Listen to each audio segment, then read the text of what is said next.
All right. Are you ready to start? Yeah, we're ready. All right, let's continue. Let's get this going. The World Cup is over, Thank and God. I will admit, you say thank God, but I'm very sad to actually see the World Cup go. I started off as the Grinch, like I didn't want the World Cup to happen. I said it's in the winter. Italy's not in it. Who cares? But I really got bit by the bug. It feels weird that it's over now. I guess I'm the only one. No, I think we're all like this in the beginning. Not him. Really? Yeah, I mean, I was just. For me, it was just like another day. It was all the excitement. My take on the World Cup was Italy's not in. I'm gonna enjoy, watch it, but not get too nervous. I was actually Nervous. What's there to be nervous about? No, if Italy was in it, he would be Italy nervous. was in, I would be a little bit more nervous, more involved with emotionally. But on this one here, I just sat back and kind of I cleared my head and I tried. I was only pulling for some individual player instead of teams. So I'm France, and I'm not a big lover of France, but I was pulling for Giroud and Theo Hernandez, or You had a few guys. I think what we're going to do in this episode, we're going to talk about the final, and we're going to react to our initial picks, because we all sat here 3 weeks ago and we did predictions for the World Cup. So we're going to react to our initial predictions. But let's talk about the final first. Yeah.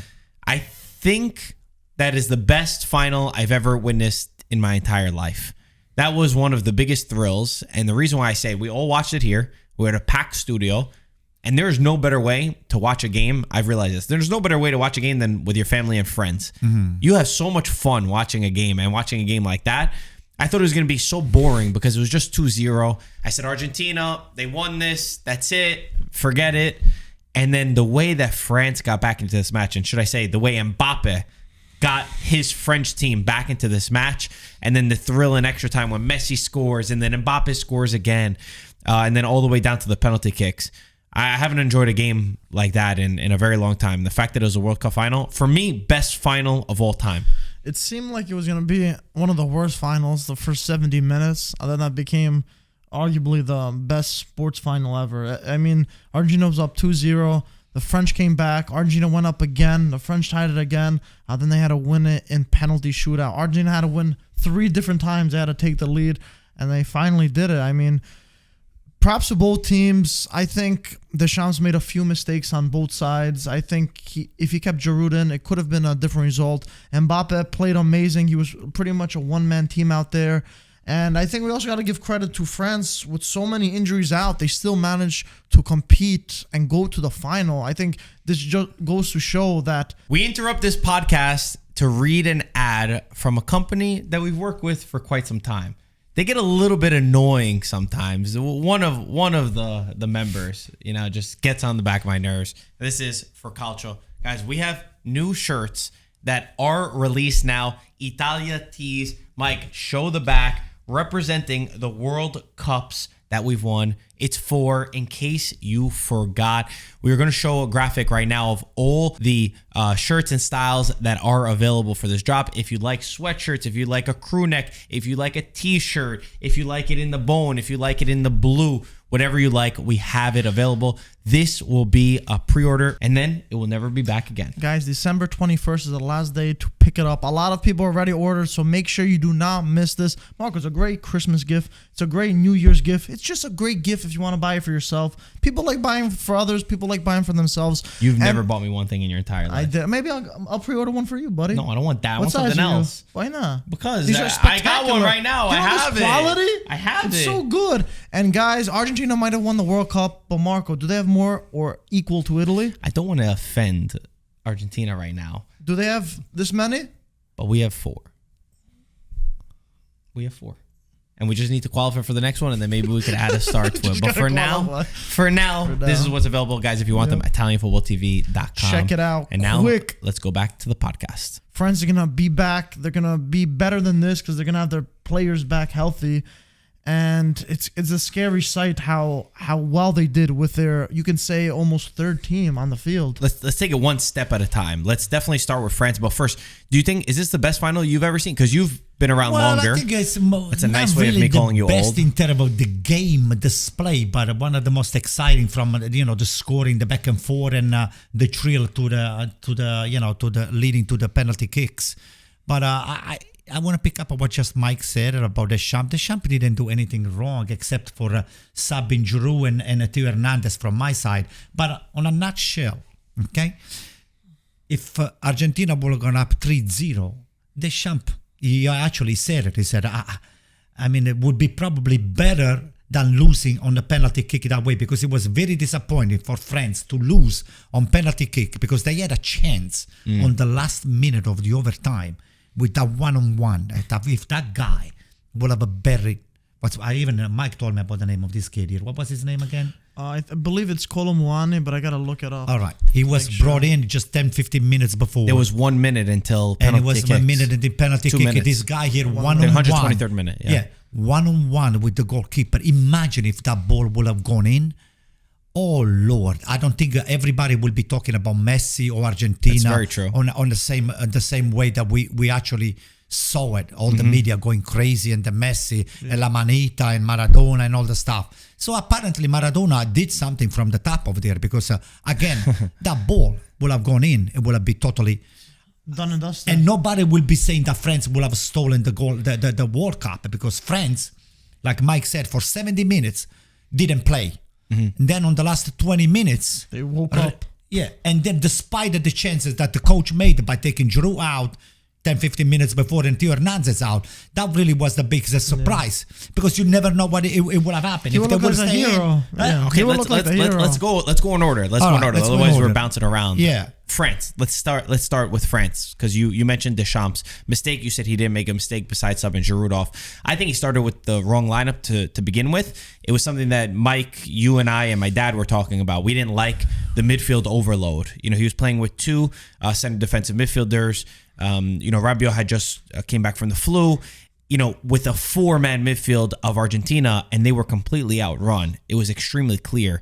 We kept thinking that he needed to take out Dembele. We agreed with the Dembele being removed. We wanted to see a midfielder, because as great as Griezmann had been the entire season, the entire World Cup, I should say, he was better. He played in that attacking midfield role, but they needed more support in the midfield to actually control the game.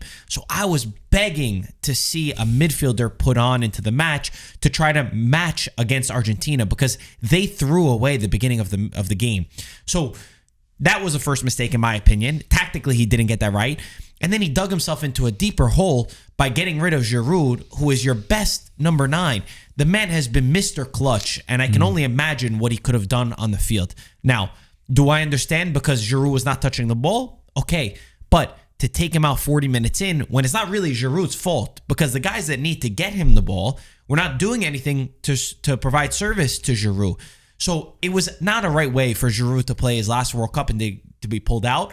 I'm all good if you needed to, right? If it was a red card or France is up, okay, you got to get pulled off, right? But in that moment, I don't think it was the right decision.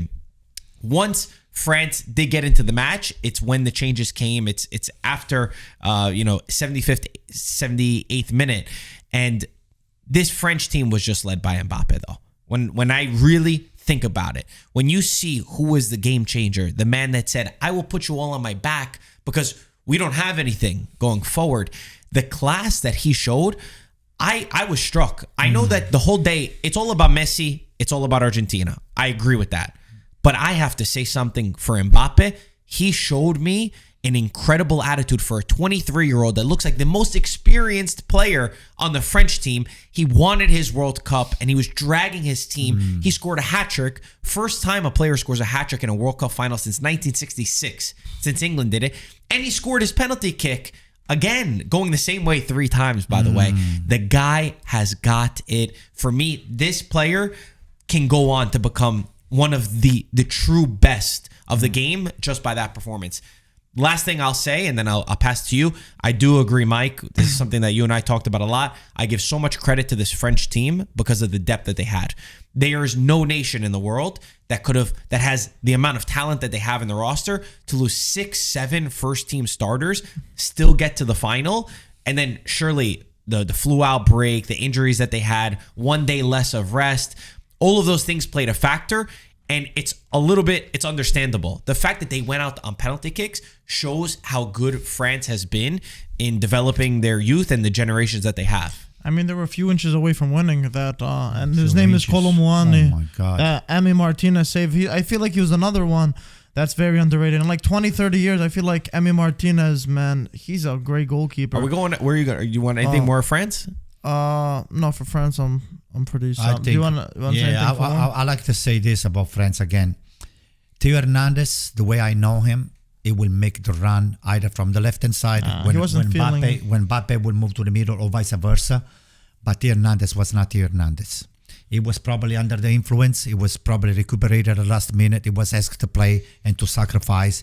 He did. He made several different very stupid mistakes in basic ball. He lost 2-3 times the ball on the midfield in the first half, and that told me that this is not him. Mm-hmm. It's not Theo Hernandez. The entire French team, though, just to be fair, the first half, the entire French team. I mean, they make 2 passes and then the ball goes straight out or it goes straight to Argentina. So they made several different mistakes that they were maybe, I don't know if the level of concentration or the tension.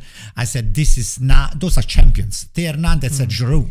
They're champions. Giroud, to be honest with you, he didn't play bad. It was not serviced. The ball never got to him. Yeah, no support. Because Argentina were double teaming, were anticipating, were all over the place. The Argentina for the first half, they had bloods on their eyes. They wanted to just get there.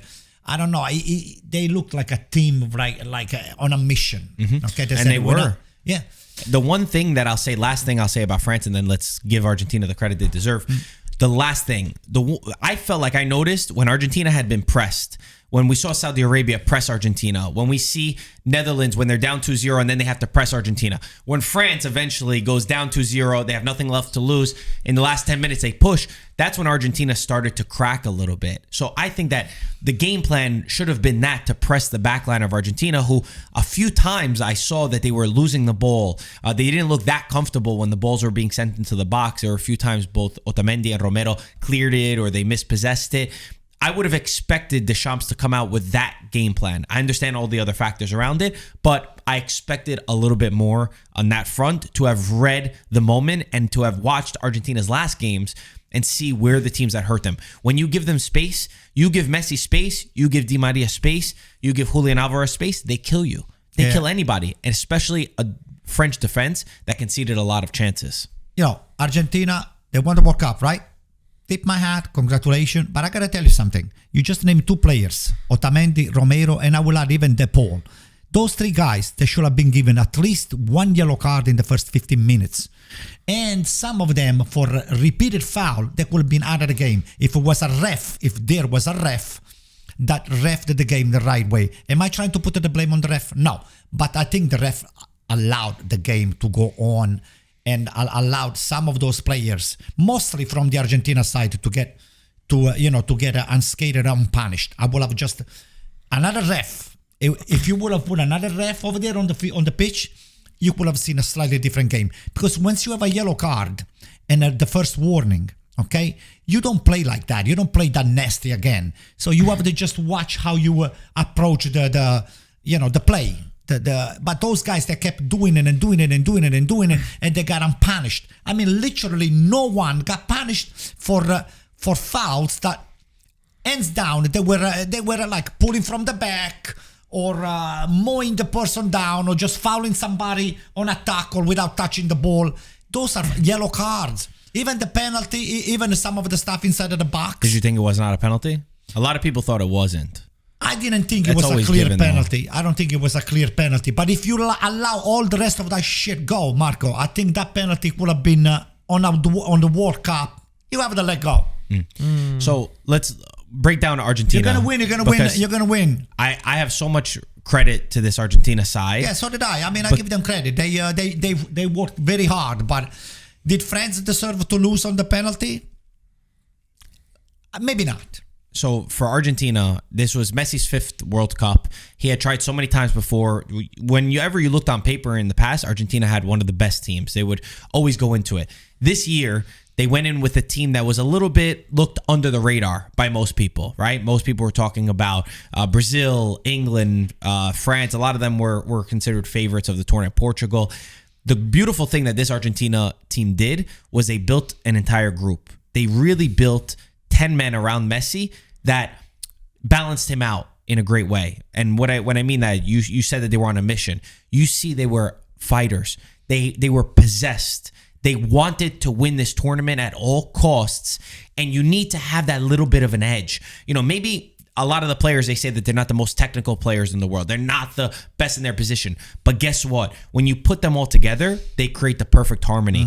And when I think about a player like De Paul, who was playing at Udinese for so many years, the man did not stop running for the entire tournament.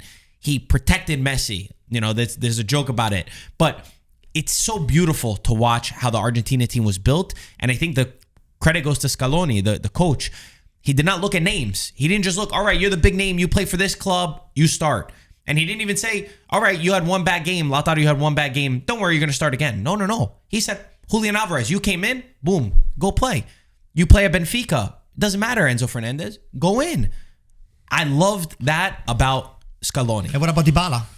Dybala, no, but the quality in attack is so much from Argentina that's the reason why we don't get to see Dybala. I'm happy he scored his penalty kick, which proved to be important. But my credit to Argentina as a whole, for me, the 11. The 11 is what was beautiful. It wasn't just Messi was the greatest of all time. No, he needed his supporting cast around him. Yeah, it's interesting that you say for that, Marco, because when they went to the final with Germany and they lost ultimately for Mogot's goal, they ended up losing 1-0. That team, you could say, is more stacked on paper. They had Lavezzi, they had Higuain, Messi, obviously, Agüero. Mascherano, Kun Agüero, and Zabaleta, and I'm sure a few others that I'm not thinking of.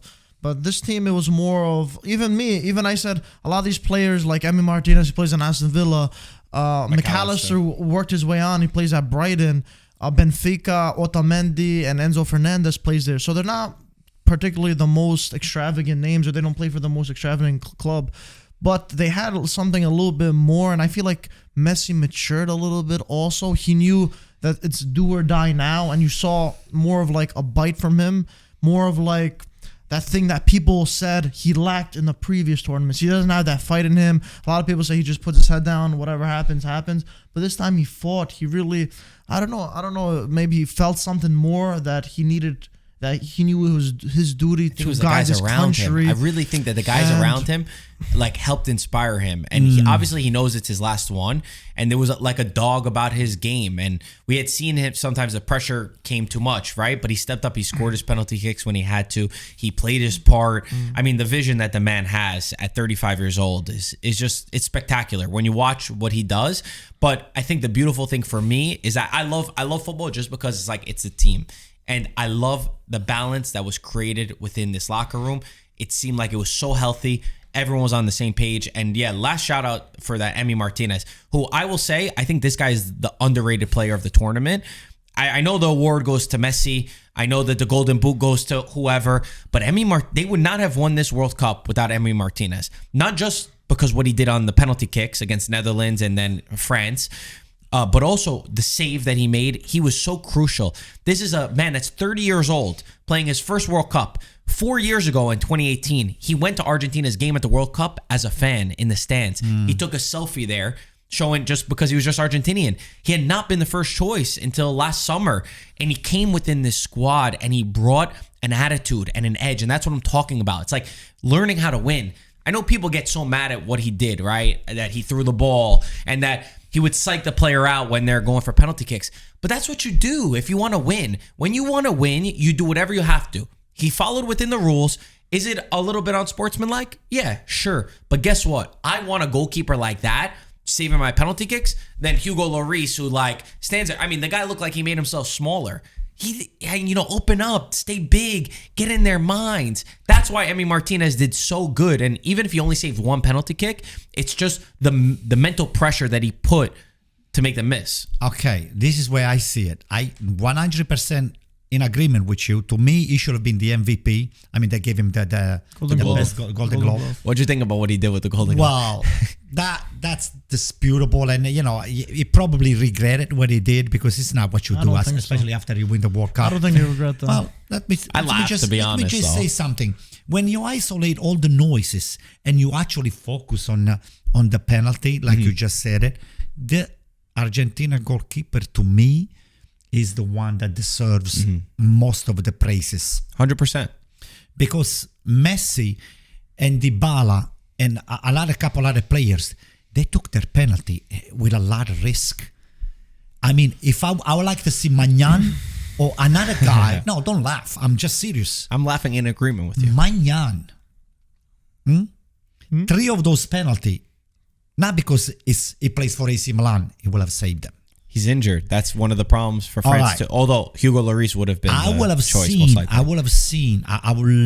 to see. I mean, even Dybala scared me. I love Dybala. Not because his penalties. I thought his penalty got saved. Not because. Listen to me, Dybala. I don't know if he made a mistake or his intention was to take a ball flat like that on the ground in the middle of the net. At least if you got to shoot it, just shoot it on the middle, but shoot it kind of high with a little power. Dybala scared me. Okay? So, we are here, Messi. Congratulations. He played hard. He played his heart out. Okay? But this World Cup, it was not about Messi. It's the way I think France luck played the wrong way for them. Because France with a little luck will have won the World Cup and nobody will be disputing. But it does come down to luck at the end of the day. The way that the World Cup plays out. I mean, you look back at some of the chances. This is only about pure luck, not because France was not up to par. But at the same time, it is skill because, I mean, they had a skilled goalkeeper. Argentina had a skilled goalkeeper in penalties. Like, they definitely practiced. He definitely did his homework. That's something that they trained with. And guess what? That's an aspect that you got to think about in a World Cup. We've now seen France lose 2 finals, one to Italy and one to Argentina on penalty kicks. It sucks. I feel for you. I mean, penalty kicks suck. But Lloris during the game, he made spectacular saves. Lloris during the game, also all World Cup, yes, all World Cup, 100%. Not but just penalties on the final. But you see a lot of goalkeepers that are different when it comes to penalties. That was the Look at Szczesny when it comes to penalties. The guy saves 30% of his penalties. Sometimes the coaches switch out the goalkeepers for penalty saves. And Emi Martinez, even the one that they scored on him, he went the right way most of the time. It's true. He almost saved Mbappe just hit it hard. And the other ones that went in, what do you guys make? What do you guys make about the coach Scaloni bringing the Dybala 2 minutes before the end of the regulation on the overtime? Did you take the penalty? That's what I'm saying. I thought he gave him more than 2 minutes. I gotta be honest. I gotta be honest with you. I see the ends of Messi in all the decision making of Scaloni, and I don't give too much credit to Scaloni. Scaloni to me is too young. I completely disagree. No, don't give me that. This team, the coach was on the field. Okay. Messi many times could have been brought out. Dybala came in last minute. Messi. Last minute of what? Of extra time. 129th minute? Yeah. 29th. 21st. So 21st. This thing here was all orchestrated by Messi from the field. He was the coach on the field and he was the coach even when he was outside. So Messi, he was in charge of everything. No. He changed formations and the lineups a lot. My personal opinion. This Scaloni here deserves some credit, but not all the credit. Really? I think his management was really good. His hands were tied. Okay, that's harsh. He was told not to play Dybala. He brought Dybala in 1 minute before the end of regulation. Realistically, though, Anto, Dybala, he can't start for Argentina. Julian Alvarez is better. Di Maria is better. Messi's better in attack. Are you crazy? Listen, I love Dybala, but he could have. I think that he could have been subbed in before Lautaro because Lautaro was not having a good World Cup. Yeah. Besides the penalty that he scored, which is great against Netherlands, Lautaro did that. Besides that, I mean, alternate reality.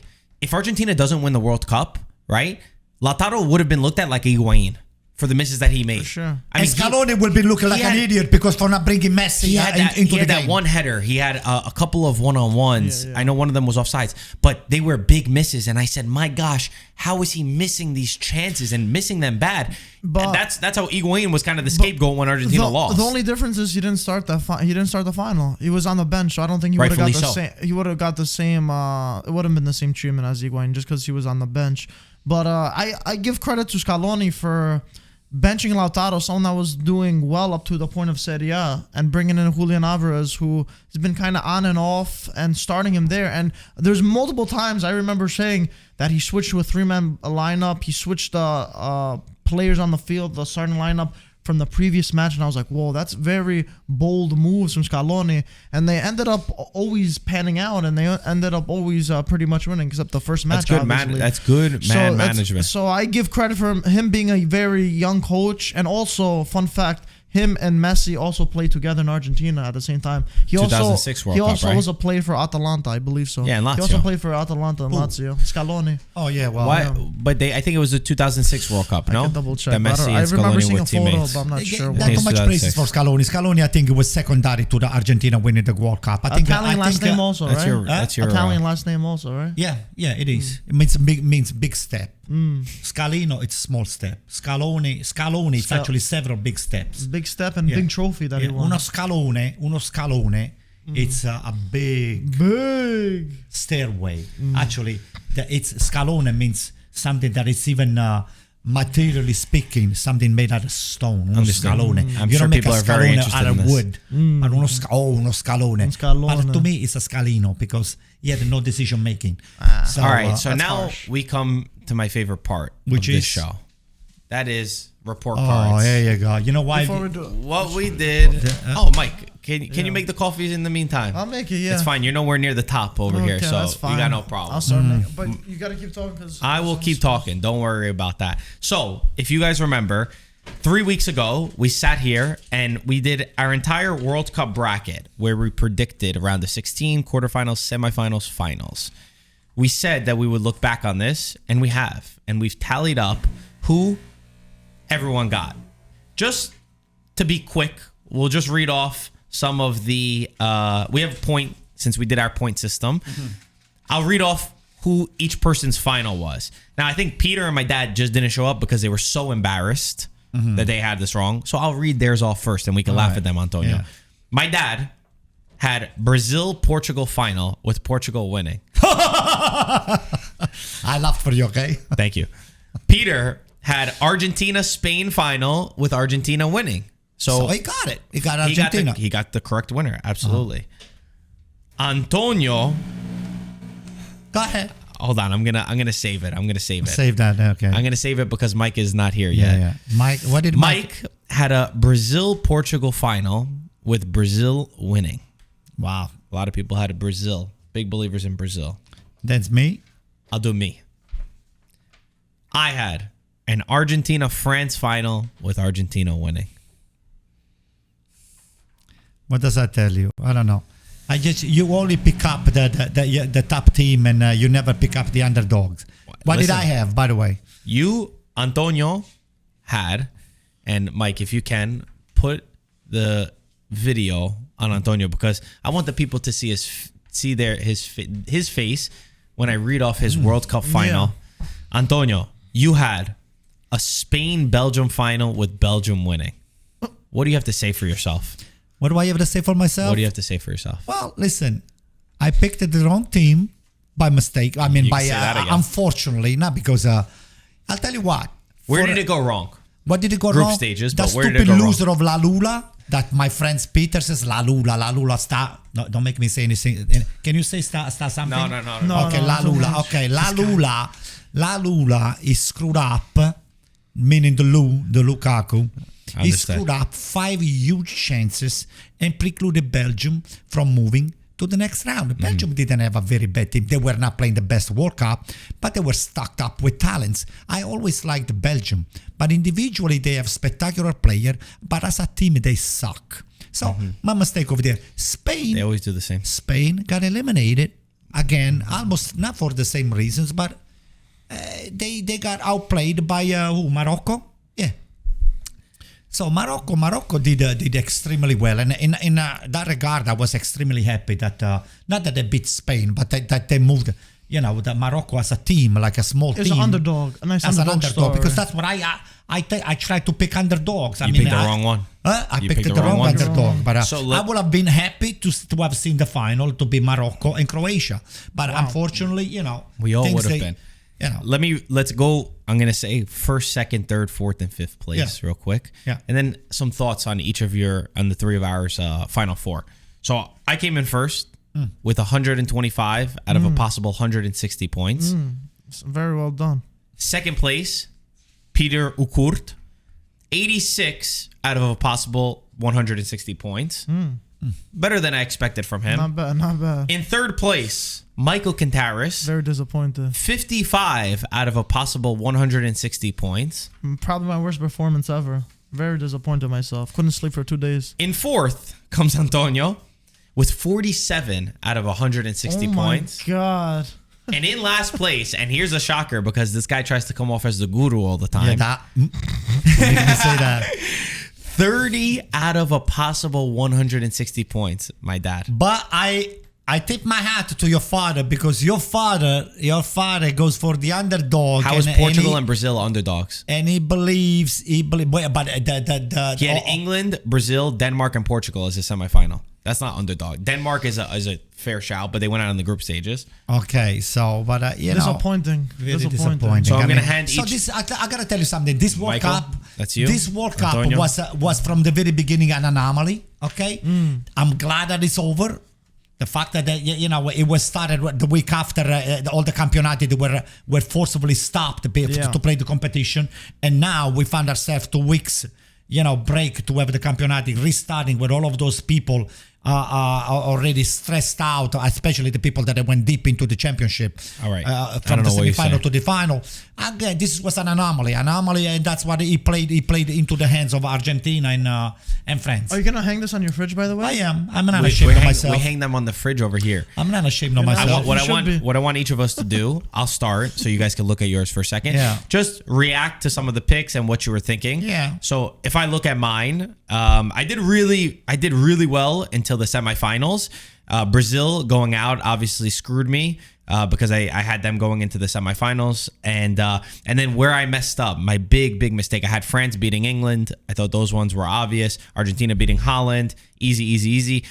Croatia and Serbia I had as the quarterfinals to go to the semis. There's always one random team. There's always one underdog that goes far.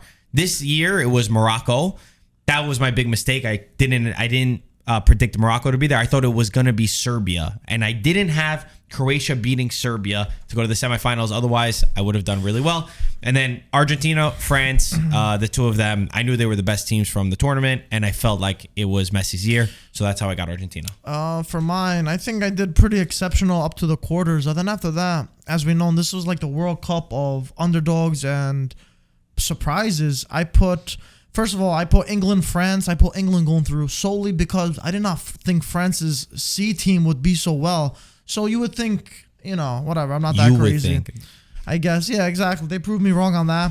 Croatia, Portugal. I had Portugal going through, but we know they ended up with Morocco going through. That was the team of the tournament. Where did Portugal go wrong? Because that was a big team for you. You had them. I think you had them in the final. Portugal was a strange one because they were very topsy-turvy with Ronaldo. There was some weird stuff with Ronaldo, how there was bench, then Gonzalo Ramos scored a hat trick, and he kept Ronaldo on the bench 2 games straight. Was that the right decision? Looking back in hindsight. Would you have based on meritocracy, if a young striker scores 3 goals, should you not start him? I get it's Cristiano Ronaldo, but why would you not start him again if he scored 3 goals against a very good Switzerland side? A lot of people are saying that can go both ways, and Portugal demolished him. What was it, 6-1? So I feel like even the top coaches would put someone, a kid scoring 3 goals. He deserves to start over Ronaldo, who threw a tantrum and all that stuff. No one's bigger than the club. One word: situational. That's my thing. It's easy to say that now, though. After, I know, but I asked in hindsight. That's why it's tough. No, well, personally, I would not bench Ronaldo because I think that I'm saying after that game, I would not have benched him. Even after him scoring a hat trick, you would still start him? When I saw Ronaldo on the bench, I didn't believe that they could go into such an important match with such an important figure sitting on the bench. But either way, I think that Portugal's problems are way deeper. Fernando Santos, I know I haven't been a big fan of him. I think that the team has outgrown his sort of style. And I think that at the end of the day is what happened to them. So it's not Ronaldo. But I definitely, in that situation, I would have went with a man of the experience of Ronaldo against Morocco. So even if he scores a hat trick, doesn't matter for you. It's not that it doesn't matter, but I feel like feeling the situation and reading the situation, that's where I would go for. But of course, it's easy to look back. Usually based on meritocracy, if you do well, you deserve to start the next game. Anto, do you think? What would you have done if you were Santos? Would you have kept this decision? It's the problem that Santos finds himself. Okay, there was a lack of leadership over there because Ronaldo, after all the rumors and what was going on the last year and a half within Manchester United, Ronaldo did lose his leadership role because Ronaldo is the key over there. Ronaldo was in charge of the team better than Santos. So all of a sudden, when Ronaldo's leadership came to an end and he was benched and then he was brought in only as a sub, that shows that the coach had his hand tied and he was all over the places. So who am I going to blame for that? I blame both Ronaldo and the coach. Ronaldo for doing all the crap that he put up on with Manchester United, because to me, that Ronaldo has to start all the time. And you don't even start any game without Ronaldo, number one, and Leao displayed that he had the quality and the skills to be able to just resolve any situation. So for you to just bring Leao for 15 minutes here and 10 minutes there, it was just not the right thing to do. This is what happened when a lack of leadership, not from the coach side, but from the player themselves, because Ronaldo was the leader up to leading to the World Cup. All of a sudden, Ronaldo leadership came to an end. There was no leader in Portugal. That's the reasons why Portugal got out at the early stage. By the way, I never had even them coming down to the quarter. I never believed in Portugal. For everyone's knowledge, too, Santos actually did say he don't want to allow start him just solely on the fact that he doesn't track back and defend like someone like Joao Felix would do. So that was but what he brings in attack resolves games. I agree with that. That was like why he didn't. But I'm with you. Portugal. I know everyone had. My dad had Portugal winning. No, I never believed in this Portugal. I didn't think. Yes, they have quality. I get that in attack, but it takes more than quality. You need to be a team. You need to have an edge. You need to understand situations. And I do agree with you. Too much talking going on. Too much. I mean, in a World Cup, too many distractions. I know sometimes it can make you and it can make a group, but it never looked like it did for this Portugal side. Anyway, Anto, react to some of your picks. Well, let me say, okay, I picked up USA. Where did it go wrong? Yeah, well, what I think when he was born, for me, it was the Belgium. He was, what did he say? What did I say? I said, where did it go wrong? And he said, when you were born. Oh my God. This freaking week, I'm going to kill him. Oh my God. I was kidding. Oh, you were kidding? Okay. All right, so let me just say, my mistake was believing in this La Lula da. No, the Belgium did not qualify. I know, you already did Belgium. Okay, where else did you go wrong? When wrong, not picking up Serbia, because Serbia didn't go anywhere. Yeah. Oh, you have Serbia? Yeah. Serbia? Okay. Croatia. I'm sorry. So I didn't believe in the because I picked up Croatia in the first World Cup to go to the final, and sure enough, they did go to the final. You did have that correct. France, and Argentina were my picks for the semi, and they're there. But I guess that Belgium and Spain, they were a huge disappointment for me. Understood. So, but hey, it's a gamble, you know. That's true. Exactly. When you play the Russian roulette, you have to take. Sometimes you get shot. Yeah, so my bullet exploded. Hey, so, at least for your sake, at least you weren't like my dad that picked favorites, picked Brazil and Portugal, big teams, and still got it wrong. I didn't pick up. At least you went for it. I mean, that's what I did, bro. Oh yeah, you have Brazil, yeah, Portugal. I put Brazil, but then again, who expected Brazil to lose against Croatia? I did not expect Brazil to beat Argentina. For me, there was no way Brazil would have went to the final. I think that game, Brazil-Argentina, would have been a very tight game. Of course, it's a different game. Brazil is Argentina's tournament. Argentina, There's sometimes that stars are aligned and you feel it. You see it during moments. Like you see it in Real Madrid in the Champions League sometimes where you're like, you know what? No matter what happens to these guys, it's like the villain in a movie that just keeps bouncing back. You think that they die. They get shot. They get thrown off a bridge. And then boom, they keep bouncing back up. That's how I just felt like no matter what happened, Argentina were resilient enough. Let's talk about the biggest disappointment of the World Cup. Who's the biggest disappointment? To me, Brazil, England, And I wouldn't say England's the biggest disappointment. Yeah, they didn't do well. I mean, they played very well against France, but they probably outplayed France that game too. Yeah, They kept them up and quiet. you know, this soccer is coming to home or whatever. Football is coming home. We didn't cut the mustard. Them too. They need to just stop talking about that. You know, lay low and just make it. Every time like you go in like that, I feel like it never works out. There's too much pressure within the team and the media. But I wanted to say, you said you gave your worst performance, your worst. What did you say? Disappointment of the tournament. Disappointment. Michael and I, we poured our SIAG coffee. It might be cold now because we kept talking. Yeah, it's still good. But last week, Michael and I recorded a video where we gave our SIAG Player of the World Cup tournament. We already gave ours. We would like you, Antonio Cinquepalmi, to present your SIAG Player of the tournament. And we'll give you a minute to think if you need it while we talk. You think he needs a minute to think? No. He shoots from the hip. Okay. My World Cup player for the SIAG, it's the Argentina's goalkeeper. Emi Martinez. Yeah, that's a good one. We don't cheers with coffee, but Boof. we'll do it this time. Thank you to SIAG. And SIAG, of course, they're running a beautiful promotion now. You can get a nice coffee machine and 2 boxes of espresso pods. Screen. Yeah, I know, it's great. This is so consistent, the cream of the thing. But yeah, you got 2 espresso pods, 2 big boxes, and a coffee machine. We have it linked in the bio. How much? Well, it's different for everyone. Depends where you get it from. But in the U.S., it is $2.99. It's a great deal. We have it too. We've been pouring consistent espresso. Meaning the machine and the 2 big. And it's that machine too. Yeah. Oh my God. It's a good one. It's the a new. very good It's that one. new They one. see that? No, they can't see it, but it's all right. They see it on the It's a screen. machine. They'll Is that see the it only color? Once they click the link. I don't know. That's a good click the question. link? What do you say? Click the link in the description. Why do you care about the check it color? out. What do you want? Milan colors? Yeah. Yeah, it's just pouring you coffee. But that's black and white. I know the coffee is great, but it would be actually greater if it would be black and red. We'll customize your own. Yeah. Okay? There's another maybe black a and red color one paint. right there. Oh yeah. Oh, there is another one. Okay. You're actually supposed to take that SIAG coffee machine. All right, home. I'll take that. You asked for one, so I am. so SIAG came Why through. am I asking this? Who's supplying this stuff over here? SIAG. SIAG. Yeah. SIAG. Incredible. The link is in the description. Thank you to them for sponsoring our podcast. Anything else before we go? Anything else, guys? I'm so happy that this whole thing is over. Okay, regardless of the excitement of the final, but I'm looking forward for the Campionato to start and to see surprises as well into the Campionato. Maybe a little slip up here and there from some of the top teams. How beautiful would it be if Argentina won the World Cup for Maradona and then Napoli wins in the same season? It could be. That'd be nice. Can you imagine? I mean, if the stars are lining up, that means the last one still hasn't lined up. Not yet. It's still at the beginning. Now it's gonna overlap and just make the final little run. So it could be, and I will not really be disappointed, to be honest with you, if Napoli wins.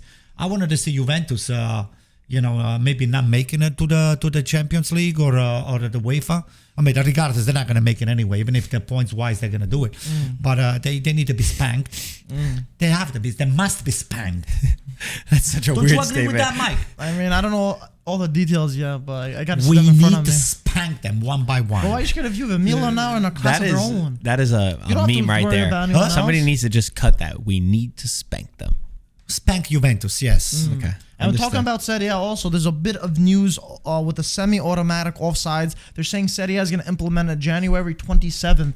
So instead of relying on the linesman all the time, we can see more technology implemented in the beautiful game that we love to see. Anto, you look a little puzzled. No, what is it? Can you explain to me a little better? You know in the World Cup where they show the semi-automatic offsides and it shows them The arm and the leg Yeah, and exactly. the hair It and all the shows them the stuff. And the nose. The Exactly. toenail. They I would be show it offsides all the both time with ways. this nose. Can you imagine? What about Mike? Now, Mike has a normal sized nose. Yeah. We got to clip our toenails. Yours is off not for these bad. things. But mine Mike's got a small brain. Unfortunately, I don't think semi-automatic It won't picks up the brain. pick up on that. Okay, so the semi-automatic stuff would be just an immediate But you got to stuff. take it after what you said to him. Hey, I have to get it back. Yo, good one. Yeah. What is that?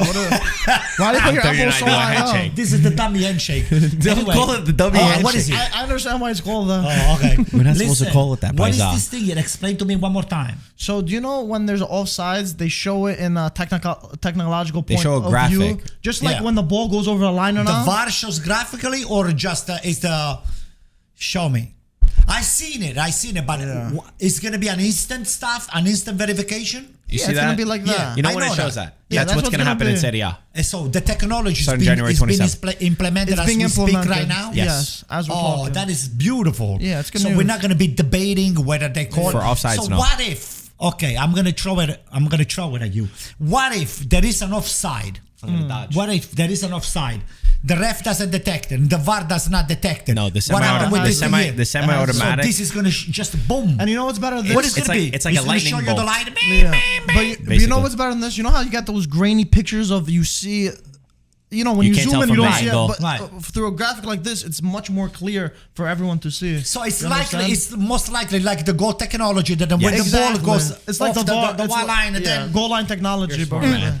You put your elbows extremely high up. Yeah, you're Why is supposed to do that. Oh, Like Exactly. got it. Ooh, interesting. That's our thing now. Nice. Okay. They don't understand. No? It's the dummy handshake. They can't understand that.